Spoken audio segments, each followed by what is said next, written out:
안녕하세요. 꿈도링입니다. 얼마 전에 애니큐빅 포톤 S라는 DLP 프린터를 구매했습니다.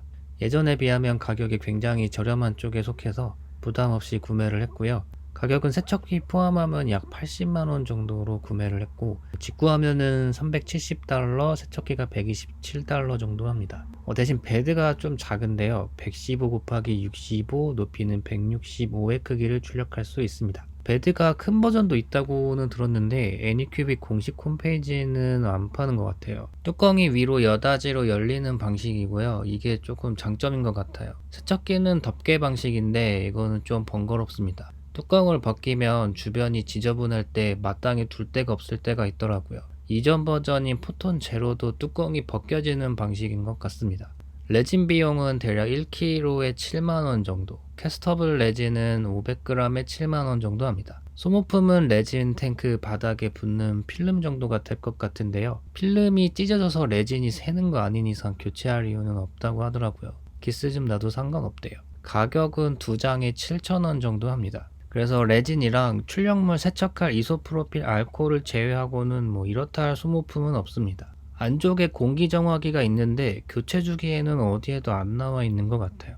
레진 냄새는 그렇게 역하진 않은데 그보다 전 이소프로필 알코올 냄새가 더 심한 것 같아요. 머리가 약간 띵한 게, 제가 예전에 3D 펜을 사서 몇 개 만들어 본 적이 있는데 우드버닝 툴만 쓰면 그렇게 머리가 띵하더라고요. 그래서 3D 펜은 서랍에 짱 박혀 있는 상태입니다. 이전 버전으로 포톤 제로가 있는데 Z축 기울어짐 현상이 개선된 제품이 포톤 S라고 하는 것 같아요. 저는 DLP 프린터에 안 좋은 기억이 많았어요. 제가 처음 썼던 DLP 프린터는 캐리마였는데 가격이 2천만원대로 알고 있었고, 레진이 노란색이었던 걸로 기억을 하고요. 캐스팅 안 되는 레진이고 굉장히 번거로운 프린터인 것 같아요. 만지면 해롭고, 물론 만져서 유익한 레진은 이 세상에 존재하지 않습니다. 레진의 강도가 좀 약해서 3T 이상 출력하더라도 작은 충격에 깨지기 쉬웠고, 레진의 정확성도 좀 약했고요. 보통 주얼리 디자인에서 쓰는 DLP 프린터에 비하면 3배 정도 퀄리티가 떨어지는 제품이었습니다. 포톤 S 프린터는 주얼리 디자인으로도 사용 가능합니다. 캐스터블 레진을 넷서팝이라는 사이트에서 판매를 하고 있고요. 그래서 몇 개 은으로 캐스팅을 해봤는데 나름 잘 나옵니다. 와, 이제 돈 아끼면서 반지 엄청나게 뽑을 수 있겠다. 저희가 작품 출력비로 적지 않게 돈 썼었거든요. 하지만 몇 개 디테일들은 출력하면서 무너지기 쉬웠었고, 약간 두툼한 디테일의 디자인은 출력이 잘 되었습니다. 몇 번 출력해보고 무너지는 것들은 잼스캐드로 직행 갑니다. 큐빅 세팅 디자인은 아직은 안 해봤어요. 이 제품은 대놓고 건담 커스터마이징을 위한 프린터라고 되어 있습니다. 제가 써본 결과 사출 키트의 디테일과 광도를 전부 표현할 수는 없고, 얇게 출력하면은 잘 부러집니다. 제가 베어브릭을 100% 사이즈로 출력해서 조립 테스트를 해봤는데 두께가 얇은 곳에서 잘 부러졌습니다. 두툼두툼하게 디자인하면은 표현이 가능할 것 같아요. 출력물이 사포로 쉽게 갈려서 무너진 각을 세우는데 아주 적합한 경도입니다. 단 경화를 하게 되면은 수축을 하게 되는데, 크기에 민감하다면은 되도록이면 자연 경화를 추천을 드리고요. 그래서 현재 세척기이자 경화기는 대부분 세척 용도로만 사용하고 있어요. 캐스터블 레진의 경우 하루 정도 자연 경화를 시켰다가 경화기로 완전 경화하는 쪽입니다. 주물집에서 아무래도 레진이 완전 경화가 되어야 잘 터지지 않는다고 하더라고요.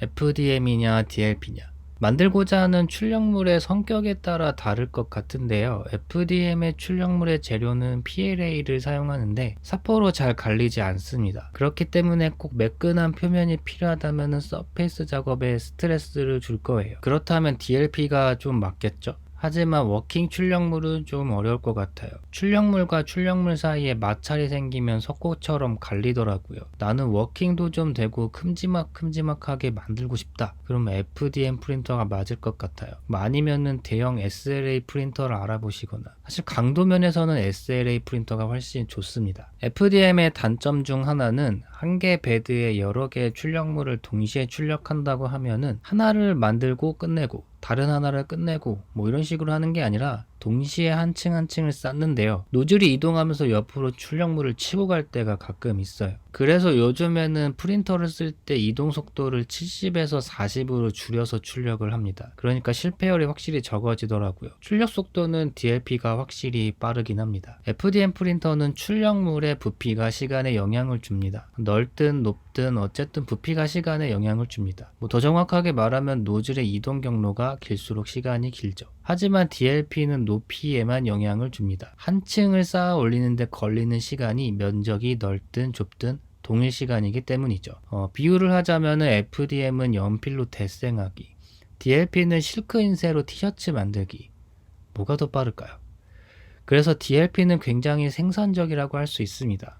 베드가 작아서 그렇지. 그럼 SLA도 시간이 빠르냐? DLP가 SLA보다 빠릅니다. SLA도 부피가 시간에 영향을 줍니다. 단 강도나 표현력에서는 SLA가 더 좋습니다. 경화시 수축 현상은 DLP나 SLA나 둘 다 있습니다. 그래서 둘 다 조심히 경화를 해야 합니다. 포토네스의 큰 장점이 있는데요. 슬라이서 프로그램에 인필 기능이 있다는 거예요. 이거 완전히 속을 비워서 출력할 수도 있습니다. 이게 굉장히 큰 작업 생산성을 가져옵니다. 예를 들면 제가 싱기버스에서 피규어를 뽑으려고 파일을 받았어요. 근데 보통 싱기버스에 공개된 파일들은 대부분 FDM 프린터 기준으로 되어 있어요. 그래서 속 비우기가 안 되어 있죠. FDM은 대부분 슬라이서의 인필을 알아서 해주니까. 근데 내가 만약 SLA 프린터로 뽑으려 그래요. 그럼 속 비우기를 모델링 프로그램에서 해야 돼요. 그래서 매년 나오는 질문이 STL 파일을 편집할 수 있냐, 이런 질문이 나오게 되는 거죠. 비유를 하자면 일러스트레이터 좀 써보신 분이면 이해하실 텐데, 일러에서 글씨 써놓고 외곽선 따기로 선체를 벡터로 전부 변형을 했어요. 그걸 다시 글씨 수정해달라고 하는 말이랑 똑같아요. 모델링 좀 해보신 분이면은 속 비우기가 얼마나 힘든 작업인지 아실 거예요. 맨날 실패하고 안 되고 오래 걸리고. 그래서 포토네스를 취미용으로 생각해도 꽤 괜찮은 프린터라고 볼 수 있을 것 같아요. 나는 모델링을 못하지만 프린터는 쓸 수 있는 그런 프린터.